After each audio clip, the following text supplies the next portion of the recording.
Let's go. Let's sharpen our skills on life. Don't you know that you're the truth? This can't be true. You are a one percenter. You're out of reach to everyone but me. You are my king. You are a one percenter. When you front, I understand.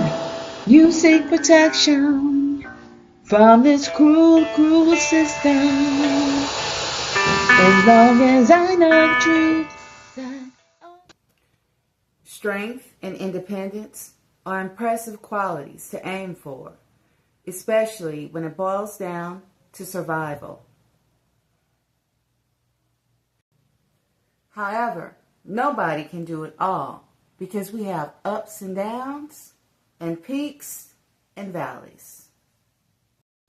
Besides, we live in an interdependent society. Nevertheless, just as independence is not foolproof, nor is interdependence.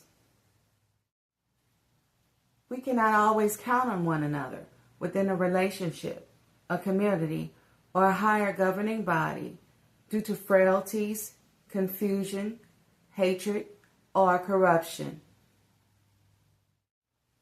The point of an interdependent relationship is for us to pull our own weight and to bring our wild game to the table for the survival of all members. Now let us examine a skewed design of total dependency.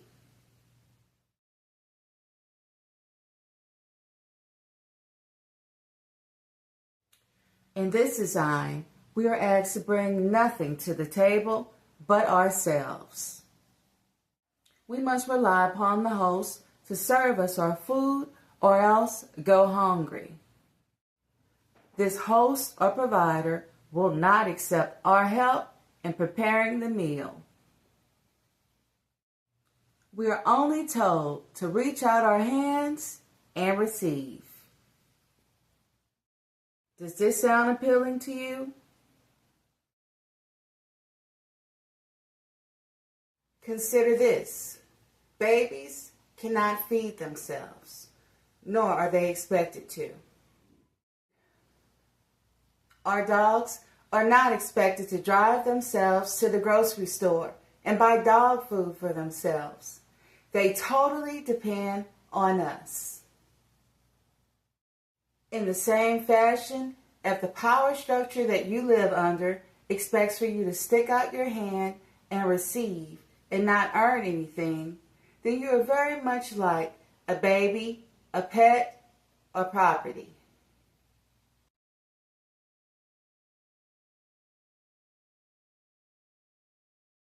Perhaps you like to be identified as somebody's property, particularly if you have been made to believe that it is a divine honor.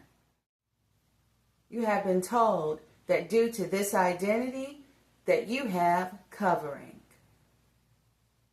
You have been led to believe that you occupy a special seat amongst the population.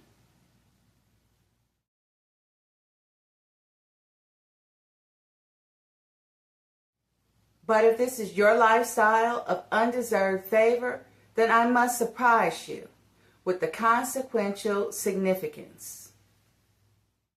You are one of many, a dime a dozen, which means that you do not occupy a special seat within this design.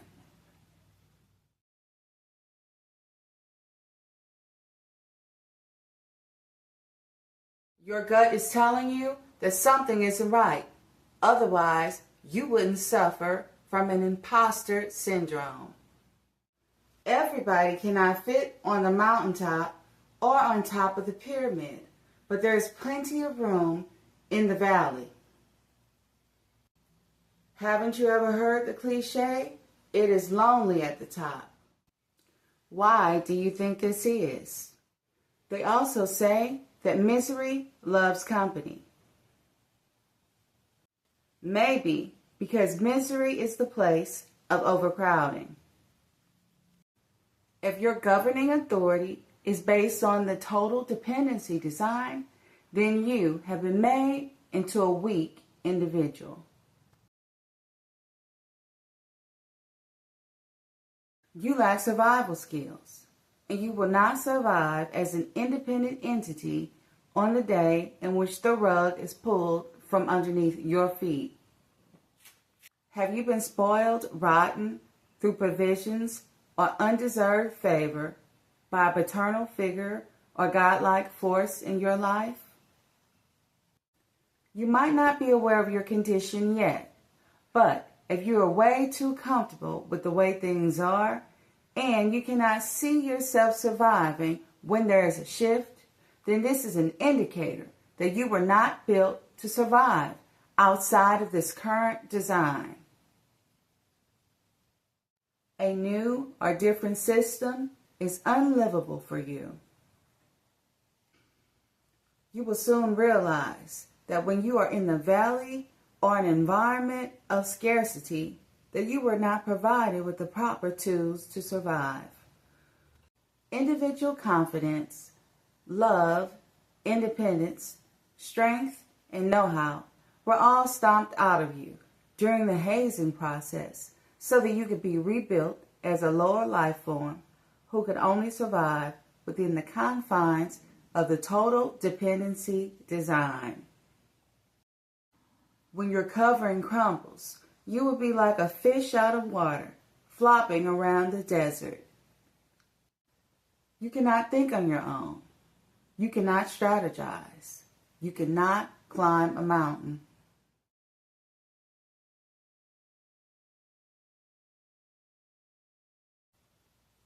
Now imagine being in the valley with many who are like you, because they were all built by the same designer.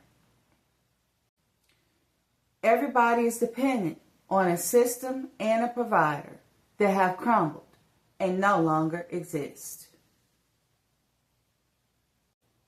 Nobody is skilled enough or strong enough to hunt and gather, because such qualities were discouraged and mislabeled as self-righteousness and individualism in the old system. The total dependency design is a poor design.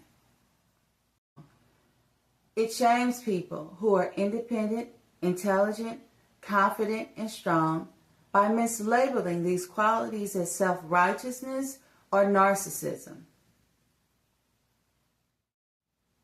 It is a design that is hell-bent on making you weak, broken, wretched, and dumb so that you can be totally dependent on the provider and unable to survive outside of it. In essence, you are being incentivized to be a fool.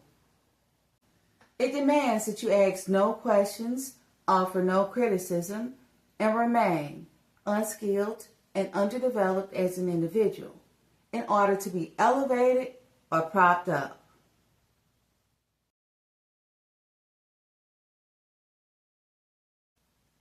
Most importantly, you're required to do and think as everybody else does. Compliance with these rules means that you will coexist without being prematurely grinded out of the machine like beef. Foolery is rewarded because a fool is not believed to be a threat to the scheme of things.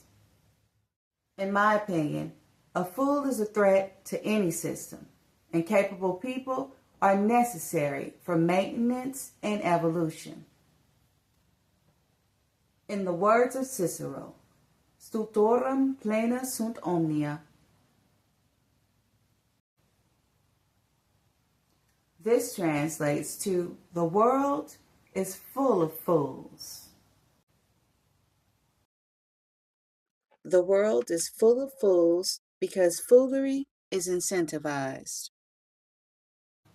When people are paid off or provided for in exchange for foolery, then they move out of the way and are no longer competition.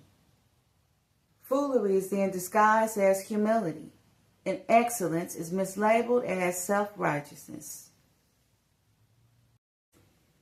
In this poor design, excellent people are punished with pushback because they are seen as a threat or competition, when in reality, a system that buries excellent people is sure to collapse because these players are required for maintenance, evolution, and innovation. And so the problem with the design of total dependency, which is based on undeserved favor, is that it is unsustainable. All things that go up must come down, specifically when they are full of hot air. It is a poor design to let the bottom of human potential be the head. It is a top-heavy approach. Have you ever seen an upside-down pyramid?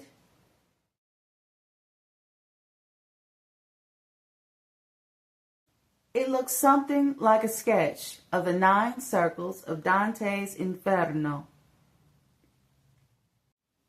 In the end, the weight will become overwhelming and the body will collapse. Besides, everybody but a fool should know that you cannot oppress excellence forever. Cream will always rise to the top. Don't you know that you're the truth? This can't be true. You are a one percenter. You're out of reach to everyone.